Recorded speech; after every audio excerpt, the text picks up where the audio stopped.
L'écologie digitale, ça vous parle ?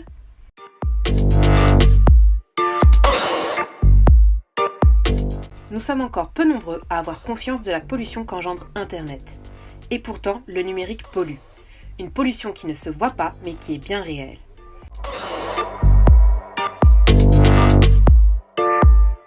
La technologie va certainement servir le bien commun, c'est une évidence. En revanche, la technologie, ça pollue et là, il faut trouver des réponses aussi. Une discipline introduite par Inès Leonarduzzi, fondatrice de Digital for the Planet. C'est l'étude de l'impact numérique sur l'environnement afin d'éviter les effets nuisibles. Attention, différence avec l'écologie numérique qui, elle, concerne les matériaux utilisés dans les appareils électroniques.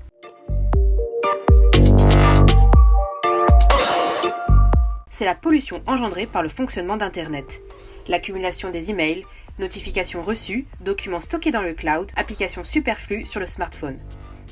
Tout cela faisant du digital un des responsables de la croissance des émissions de CO2 dans le monde. « 4 milliards d'internautes et 2,8 milliards de personnes avec un smartphone. Vous imaginez-vous l'amas de données que cela implique ? Difficile, non. Toute cette énergie utilisée entraîne un impact considérable sur notre planète. Le numérique émet aujourd'hui 4% des gaz à effet de serre dans le monde, soit davantage que le transport aérien civil. Et en France, cela représente 10% de l'électricité consommée par les data centers.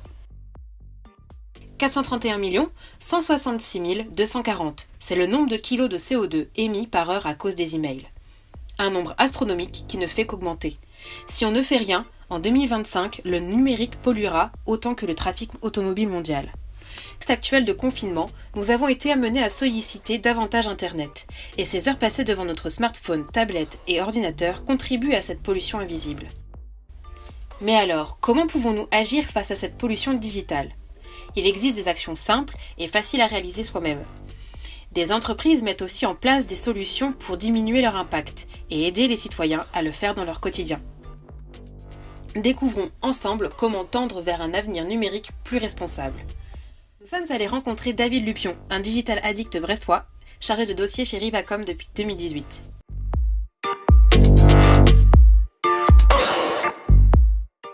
Alors bonjour tout le monde, je m'appelle David Lupion et je suis actuellement chargé de dossiers digital au sein de l'agence Rivacom. C'est une agence de communication qui est basée entre Brest et entre Rennes et qui offre des solutions de communication assez 360 à ses clients. Alors moi je fais partie du pôle digital qui est principalement un pôle social media, donc avec de la création de contenu, du social ads, mais aussi maintenant également des opérations d'influence. J'ai commencé tout simplement en tant que community manager, donc en pure production de contenus éditoriaux en fait pour une dizaine de clients. Et aujourd'hui en fait je suis du coup chargé de dossier, donc ce qui signifie que je vais être l'interlocuteur privilégié en fait entre le client et Rivacom.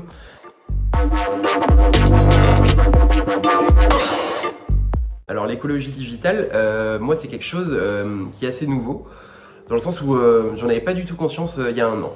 Je l'ai découvert d'ailleurs sur LinkedIn en scrollant sur mon fil d'actualité. Et je suis tombé sur un article qui je me rappelle, calculait le taux d'émission, la quantité de CO2 générée en fait par l'utilisation de vidéos sur les réseaux sociaux. Alors oui, j'en ai conscience dans le sens où, comme je suis quelqu'un du coup qui travaille notamment beaucoup sur les réseaux sociaux, et ben il y a quand même quelque chose qui est assez intéressant sur les réseaux sociaux, ça va être l'algorithme. Et les réseaux sociaux vont toujours vous proposer du contenu qui correspond en fait à ce que vous avez pu liker, avec lequel vous avez pu interagir précédemment. Et comme je suis quelqu'un qui est assez intéressé en fait sur cette cause environnementale, ben c'est vrai que j'ai pas mal d'articles qui reviennent dans mon fil d'actualité. J'essaye de les lire en tout cas et de voir quelles solutions peuvent être proposées, en tout cas des solutions au quotidien. Après, on va dire les mettre en place dans ma vie personnelle et dans ma vie professionnelle.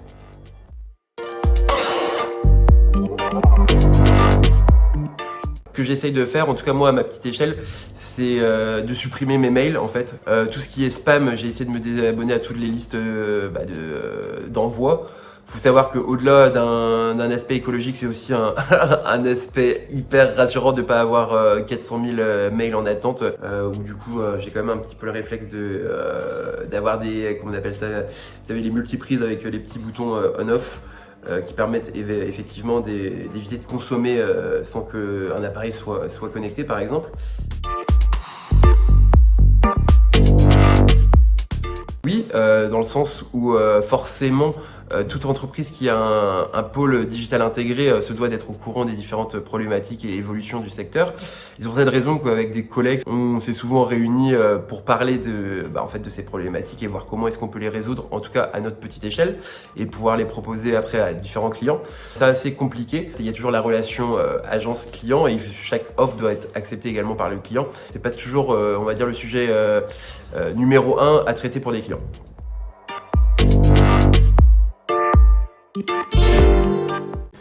Alors, le message que je voudrais faire passer pour sensibiliser les utilisateurs, c'est vraiment d'être curieux en fait, d'être vraiment proactif sur ce sujet, ne pas hésiter à faire des recherches, quand vous voyez un article, le lire, parce que je pense que c'est un sujet qui ne fait que commencer. On n'a pas encore toutes les informations, tous les impacts en fait que peut avoir le digital sur l'écologie.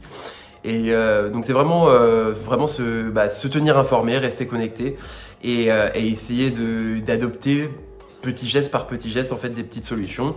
Et en fait c'est en faisant rentrer comment on appelle ça, des automatismes dans son quotidien qu'on ne s'en rend même plus compte et du coup qu'on adopte des petits gestes qui permettent en fait de faire des petites économies et donc ce sera mieux pour tout le monde.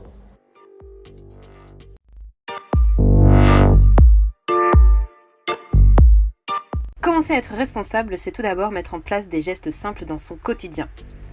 Oui, mais comment faire en tant que simple utilisateur? Comment peut-on changer la donne? Ne serait-ce pas aux entreprises de mettre en place des actions? Chaque personne est responsable face à cet enjeu. Quelles sont donc les bonnes pratiques et les bons gestes à avoir?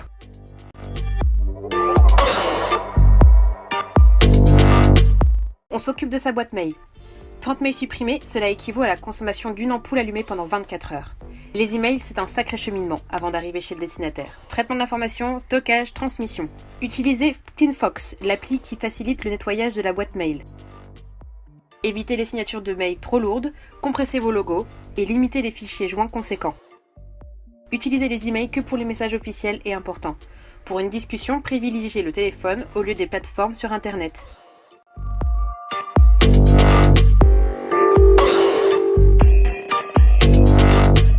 Utilisez un moteur de recherche différent de Google ou Mozilla, comme Ecosia ou Lilo.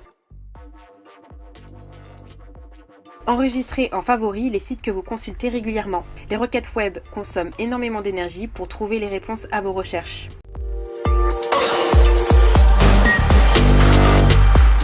Le contenu vidéo est ce qui est le plus regardé et sollicité, et pourtant, c'est celui qui consomme le plus d'énergie. Mais que c'est difficile de ne pas succomber à la dernière vidéo d'un humoriste, d'un ami, d'un inconnu, ou tout simplement YouTube et Netflix. Alors peut-être que ce nombre colossal vous fera réfléchir. La vidéo en ligne serait responsable de 306 millions de tonnes de CO2 par an, selon The Shift Project.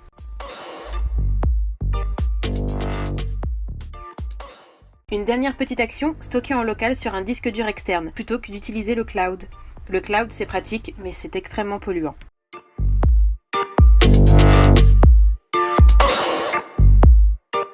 On vous invite à jeter un œil à ces applications et entreprises qui mettent en œuvre des solutions pour un avenir meilleur entre le digital et l'écologie. On a testé l'appli WAG. Ça commence par moi, un site internet avec 365 actions à réaliser, The Shift Project, si vous avez envie d'en savoir plus sur les chiffres et les informations importantes sur cet enjeu majeur. Des éco-gestes citoyens simples pour amenuiser cette pollution invisible. Alors développement numérique et écologie vous semblent toujours antinomiques ? Cette pollution numérique a un impact sur nous comme sur nos ressources naturelles. Adopter ces éco-gestes feront la différence et pourront nous mener vers une sobriété numérique, c'est-à-dire un usage raisonné du numérique pour faire de celui-ci un allié dans la lutte contre le réchauffement climatique. Si on ne fait rien d'ici 2025, cette pollution va exploser. Les solutions existent et réagissons dès aujourd'hui.